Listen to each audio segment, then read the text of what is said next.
When I walked into my mother-in-law's house that night, I expected to see my son asleep in the cozy guest room she promised. Instead, I found him shivering on a cold leather couch, hugging a thin blanket, tears still fresh on his cheeks.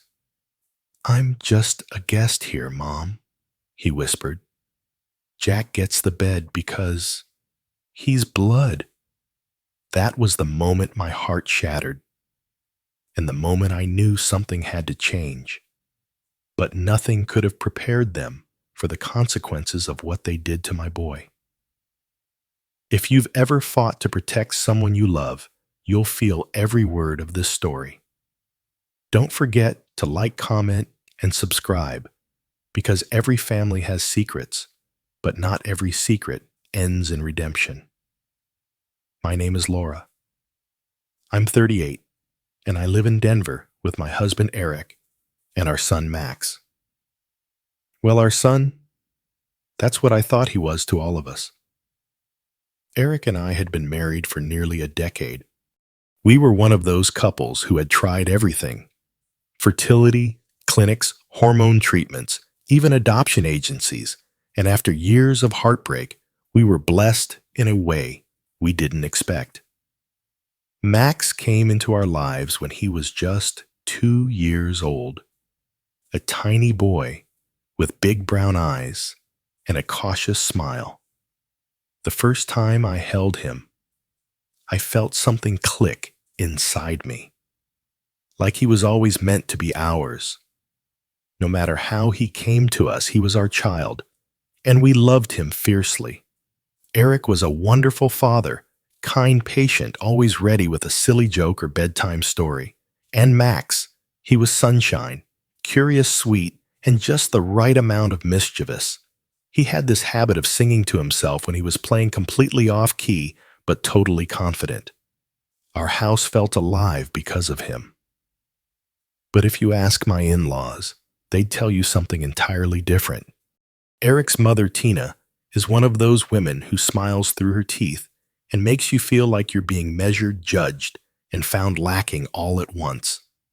She has a perfectly polished life, a big white house in the suburbs, an alphabet of monogrammed towels, and a knack for making people feel like guests in their own skin.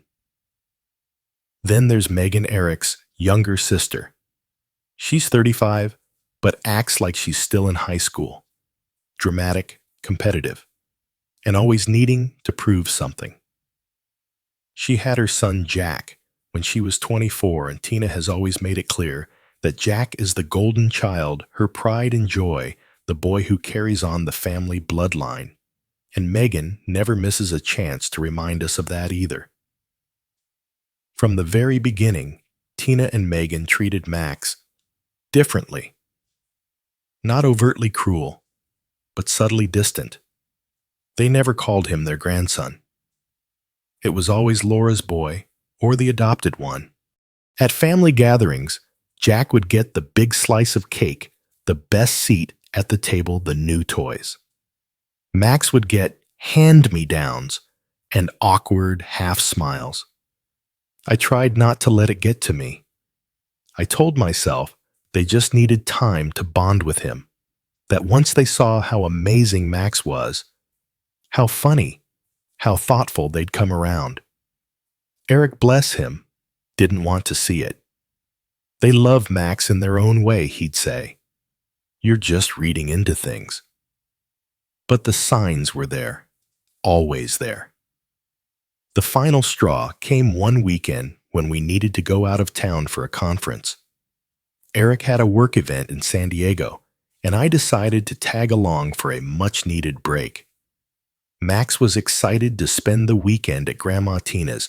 He packed his favorite book and even drew a little card for her that said, "Thank you for letting me stay."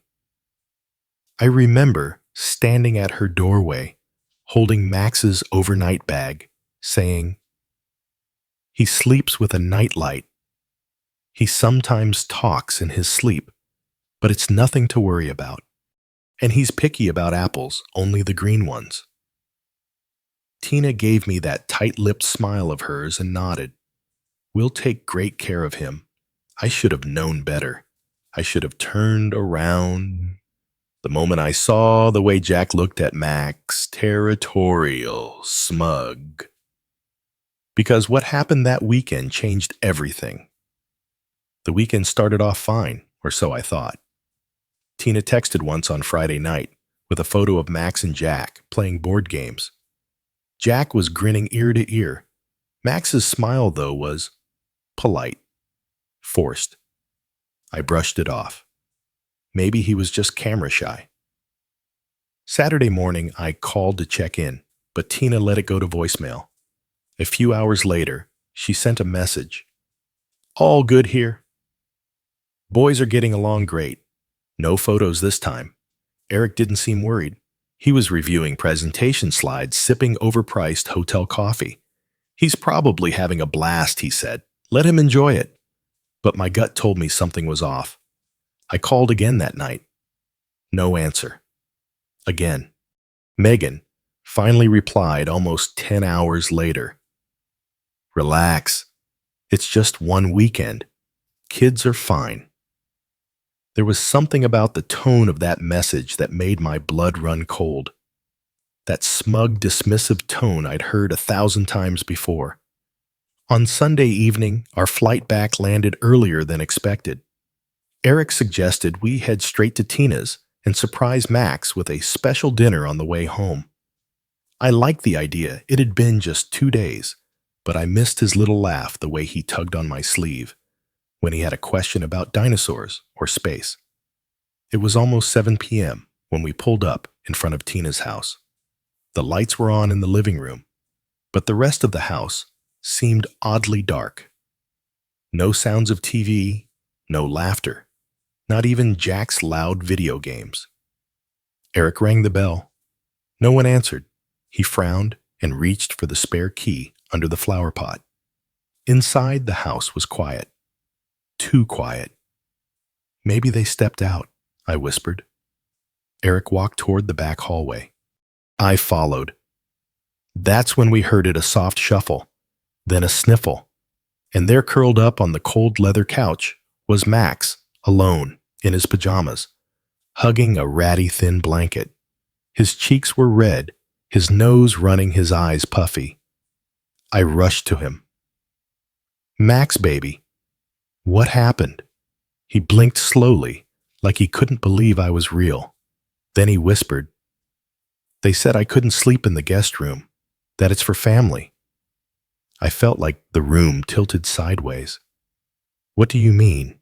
Eric asked, his voice cracking. Max sat up, his little hands gripping the blanket tightly. Jack got to share his room with Ryan, his cousin. They brought over another bed for him. But Grandma said there wasn't enough space for me. She said I could be comfy on the couch. I stood there frozen. This wasn't just a misunderstanding. This was deliberate, calculated. She told me not to fuss, that I should be grateful. Max continued. Jack gets the bed because he's blood. I'm just a guest. Those words, I'm just a guest, cut through me like a knife. I couldn't speak. I just pulled him into my arms, holding him as tightly as I could. He was freezing. His tiny body shook against mine, not from fear anymore, but from shame. Eric stood there, stunned. His jaw clenched, hands balled into fists. Where is everyone? He muttered. That's when Tina walked in holding a cup of tea like nothing had happened. Megan followed behind her, chatting on her phone. Oh, you're early, Tina said, blinking. Eric turned to her, his voice ice cold. Why the hell is my son sleeping on the couch? Tina blinked again, as if confused by the question. Oh, honey, don't overreact. It's just a sofa. Kids love camping out in the living room. It's fun for them. Fun, I snapped.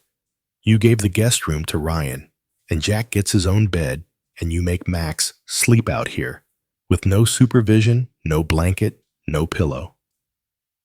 You think that's fun? Tina's mouth twitched. Well, I mean, he's not technically blood. I just thought maybe he'd be more comfortable on his own. More comfortable. On a leather couch with the AC running and no adult in sight, Megan chimed in, rolling her eyes. He's fine.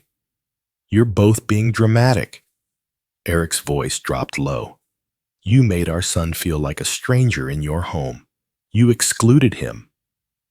Tina raised a brow. I didn't exclude anyone. I simply honored what's real. Family is family. I stepped forward, trembling with fury. Max is family. He is our son. If you can't see that, if you ever make him feel like less than, again, you won't be seeing him at all. Max looked up at me, his eyes wide. Are we going home now? I knelt beside him. Yes, baby. Right now. We didn't wait. We didn't say goodbye. We took our son and walked straight out of that house, and I swear I've never looked back. The drive home that night was silent, except for Max's soft sniffles in the back seat.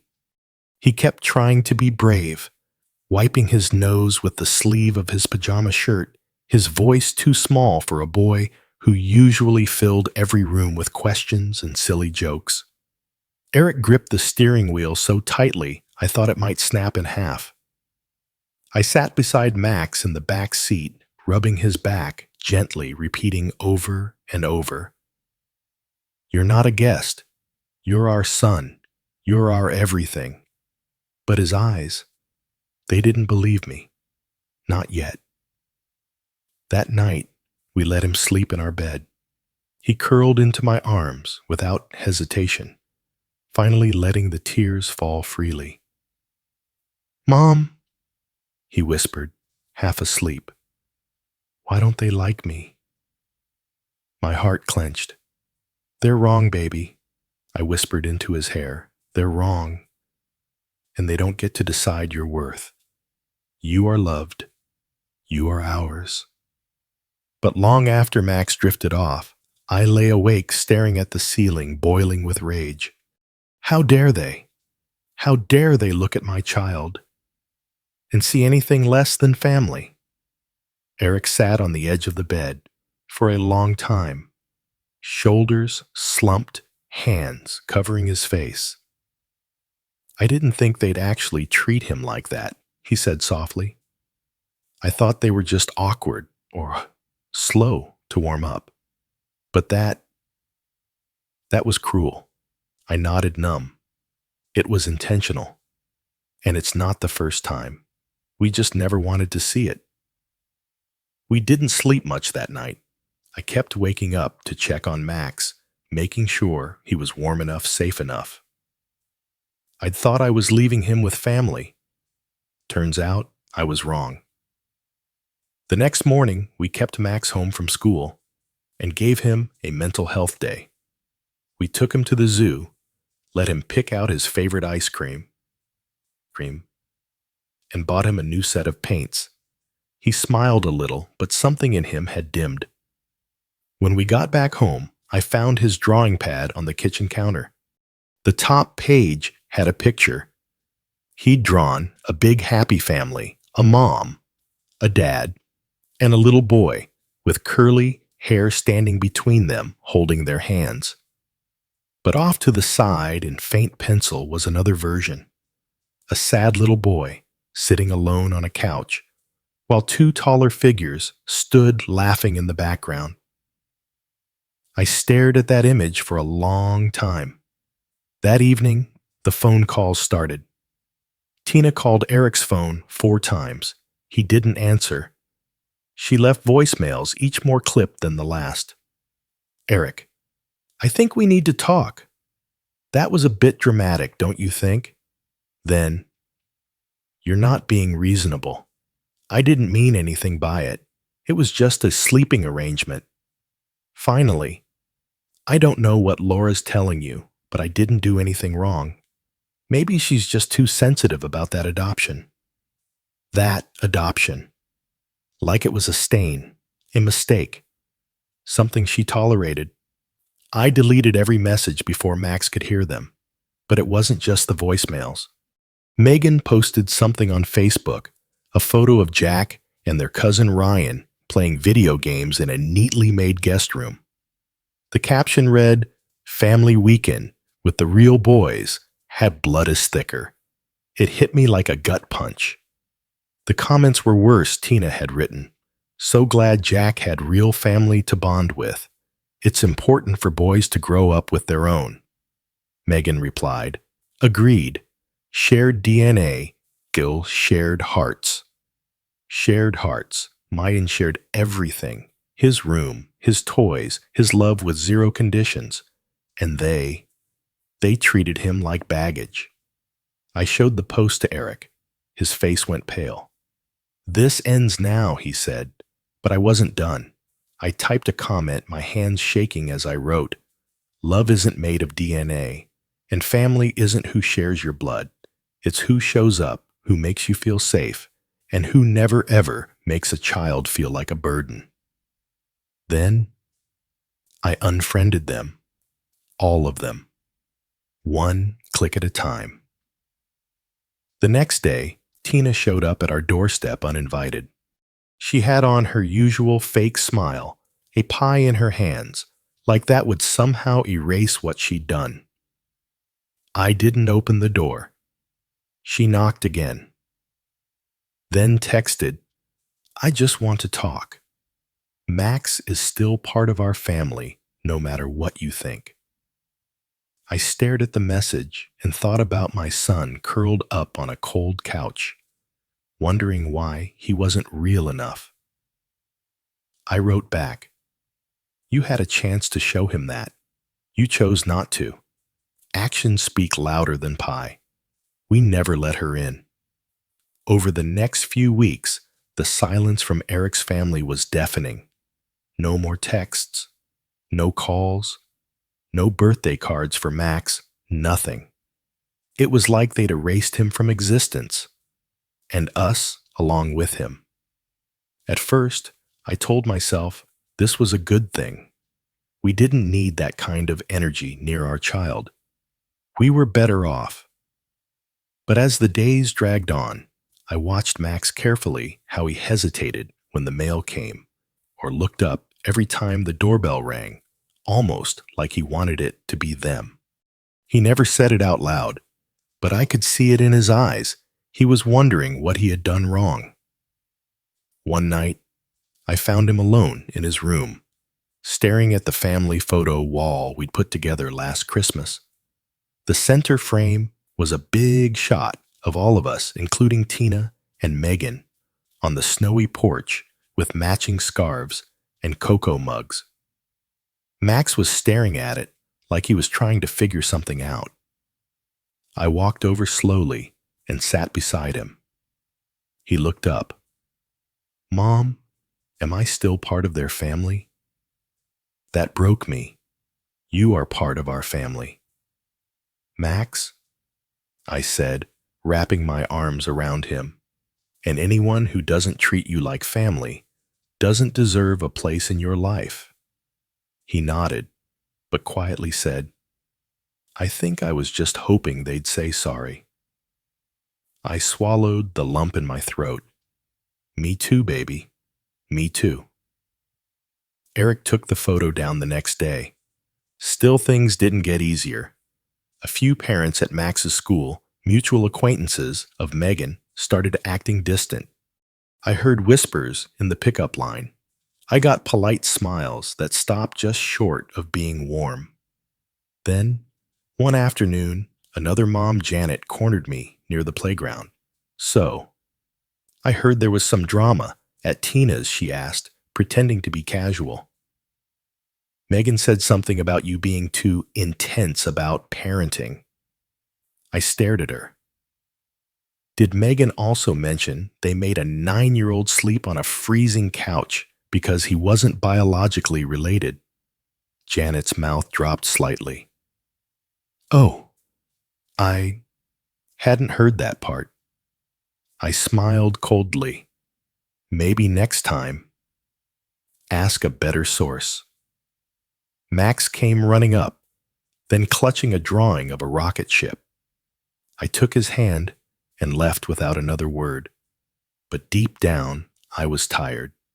Tired of defending our love for our son. Tired of trying to explain to people that adoption didn't make our bond any less real. One evening, Eric came home with tired eyes and a sad voice. Mom sent me an email. I froze. And she said she feels misunderstood, that we overreacted, that you always made things about adoption when it wasn't even relevant. That was Rich. He sat beside me on the couch and showed me the email.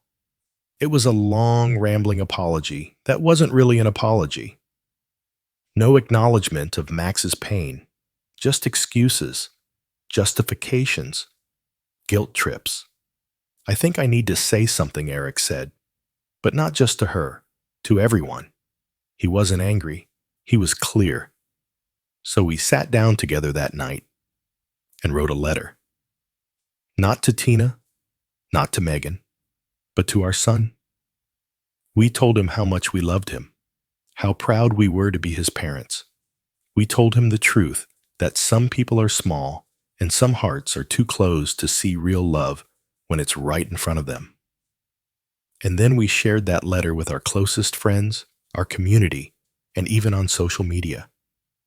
Eric posted it with a single line, "This is our son. He is not less than. He is not temporary. He is ours. Forever. Blood or not." The response was overwhelming.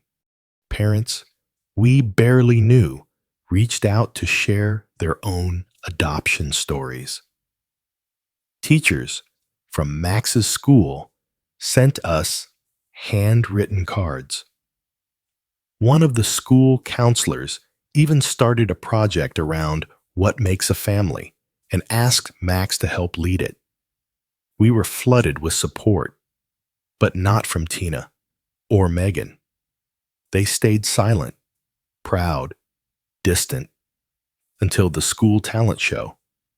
Max had signed up to sing "Count on Me" by Bruno Mars. He practiced for weeks sometimes, off-key, sometimes adorably shy. But that night, when he stood on the stage, with the microphone shaking in his hands, something incredible happened.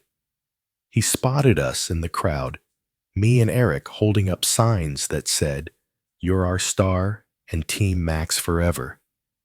And his voice got strong, clear, brave. He sang with everything he had. The auditorium cheered, but it wasn't just us in the crowd. At the far back, standing stiffly near the door, was Tina. I saw her wipe her eye, just once. Then she turned and walked away before Max could see her. She hadn't changed, not yet, but maybe the cracks were starting. After the talent show, something shifted. Eric and I realized it was time to take control, not just for Max, but for ourselves. We started by setting firm boundaries with Tina and her family. No more unsolicited visits. No more suggestions about how Max should be treated or where he should sleep. Any decisions about Max had to come through us. We sent a formal letter to Tina clearly stating these boundaries. We weren't angry, we were firm. We explained that Max deserved respect, dignity, and a safe home everywhere he went, including at family gatherings. At first, Tina ignored the letter, but when Eric blocked her from contacting Max directly, things escalated. She showed up unannounced at our house during a weekend barbecue we'd invited close friends to. I opened the door to see her standing there holding a gift bag. "I just wanted to make peace," she said. I looked at Eric, who was already inside. He shook his head. "We've made our boundaries clear, Tina. You need to respect them," I said. She looked around nervously, realizing she wasn't welcome. That weekend, we talked to Max about what was happening. We reassured him that no matter what anyone said or did, he was safe and loved. We told him that sometimes people make mistakes, but that we would protect him from those mistakes. Meanwhile, we began building a stronger support network. We connected with other adoptive parents, joined local groups, and even invited some of these new friends to family gatherings. Slowly, Max's world expanded with people who saw him as family, not a guest. At school, we worked with the counselor to create awareness programs about adoption and family diversity. Max took a leadership role in these initiatives, becoming a voice not only for himself, but for other kids who felt different or excluded. Then came the turning point. Tina's own behavior started to catch up with her. Rumors spread among relatives about her exclusionary attitude toward Max. Some family members quietly expressed disappointment in how she treated her daughter-in-law's son. Megan, who had once supported her mother's stance, began distancing herself. She no longer posted those proud exclusionary messages on social media. Instead, she started spending less time at family events. One Sunday, Tina called Eric. Her voice was quieter, unsure. I want to apologize. Maybe I was wrong about Max. I want to make things right. Eric listened, but didn't rush to forgive. Actions speak louder than words, Tina. If you really want to be part of Max's life, you'll show it, not just say it. She agreed to come to therapy sessions with us to work on the family dynamic. These sessions were tough. Emotions ran high, old wounds reopened, and Tina had to face the consequences of her behavior.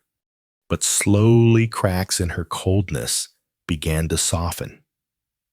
She started to understand that love isn't defined by blood. One evening, Tina invited Max to her house for dinner. Max was nervous, but hopeful. When he walked in, Tina greeted him with a warm hug, the first one without conditions. That night, for the first time in years, Max slept in a real bed at Tina's house, not the couch. She told him, "You belong here too. You always have." That moment was a victory, not just for Max, but for our entire family. Eric and I watched Max grow stronger, more confident. The boy who once trembled on a cold couch was now smiling and laughing, secure in his place. Our fight wasn't just about a bed or a room. It was about respect, love, and belonging. And we won. The night of the family movie night felt like a dream, all of us. Laura, Eric, Max's Tina, even Megan gathered in the living room. The glow of the TV lit up their faces, but more than the screen, it was the warmth between them that shone brightest. Max sat comfortably in the middle, a soft blanket wrapped around him, not on a couch, but a cozy bed that had been moved into the living room just for the night. Tina smiled at him gently, a quiet apology in her eyes. She leaned over and whispered, "You're my grandson, Max. Always." Tears welled in Laura's eyes as she watched the moment unfold. For years, they'd fought shadows, insecurities, doubts, and silent coldness. But tonight was different. Max laughed freely, his joy filling the room, replacing the loneliness that once weighed him down. Later, as everyone settled into their sleeping spots, Max looked up at me and whispered, "Thank you, Mom, for never giving up on me." That simple sentence held a universe of meaning. We had faced rejection, betrayal, and pain, but love had won. Max wasn't just a guest in this family anymore, he was home. And in that, we found peace. Because family isn't just about blood, it's about love, respect, and the courage to stand up for what truly matters.